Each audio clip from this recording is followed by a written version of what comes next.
Syederalun, pantauan serambinews.com, salat Jumat di masjid-masjid dalam wilayah kota Losmawe pada Jumat 10 April masih tetap berlangsung seperti biasa.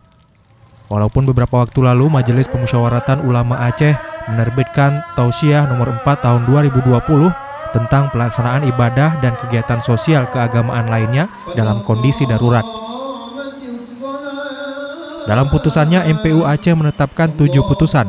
Salah satu diantaranya adalah memperbolehkan umat untuk tidak sholat Jumat di masjid dan menggantinya dengan sholat zuhur di rumah.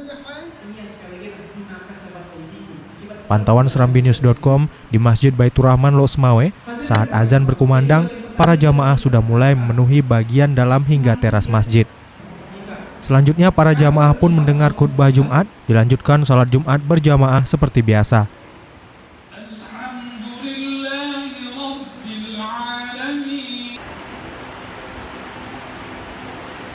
Masalah keyakinan, kami tetap yakin bahwa Allah selalu bersama kita dan kita insya Allah akan dilindungi selaku umat Islam.